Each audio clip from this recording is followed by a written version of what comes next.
Say you don't know a whole lot about our process, and say you've got a new project, or you're an engineer working on a new project, or maybe you're a sourcing manager and you're looking to source this project, or worse still, maybe you're a sourcing manager looking to change suppliers because you can't get material or you can't deal with a 22-week lead time. We're all about American manufacturing. That's why I'm taking this time to help you. Because the more you know, the more you save. And there's one other thing, the faster the process will get complete and you'll have parts in your shop. Thermoforming takes an extruded sheet, anneals it to a zero stress state where it's just below its glass transition point, and then we thermoform it around a tool that's typically about 160 degrees Fahrenheit. We do vacuum forming, pressure forming, and twin sheet forming, as well as plastic fabrication and some secondary operations. Wall thicknesses go anywhere here from about 80 thousandths thick to 780 thousandths thick, almost 1 inch thick.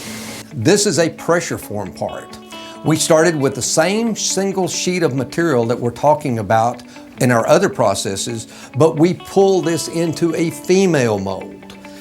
And then we get all of this texture you see is in the tool. So pressure forming allows you to get the look of an injection molded part without having to have super high volumes, and allows us to add texture to our tool. And that means that we can make a part that has a lot more detail as opposed to traditional vacuum forming. The biggest benefit of thermoforming over injection molding is time to market. We can really get your product out the door quicker. From time to the prototyping, it's only 2 weeks we can have something out the door. This part was metal. This part was converted from metal to plastic. This is the front of an ice machine. What we have done is we pulled this into a female tool to get all of this definition. You see the part is smooth here and it's textured here.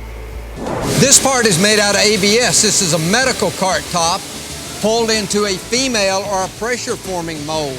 We take a single sheet of material and we pull it into a tool, so this is your tool surface. We have the texture, we have the detail, and then these pockets are smooth. There is no texture in these pockets. This is a glove box for a truck.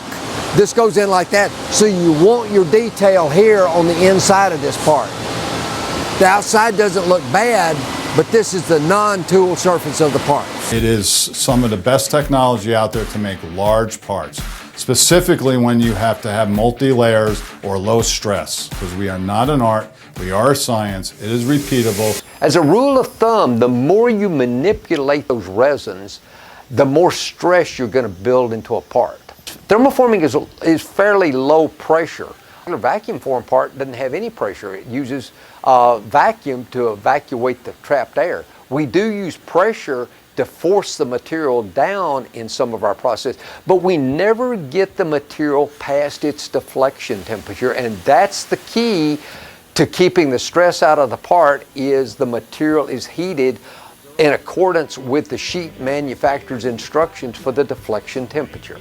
At C&K, the process is simple. We mold it, we cut it, and then we ship it. Thermoforming is lighter with lower cost tool and no fooling for corrosion-free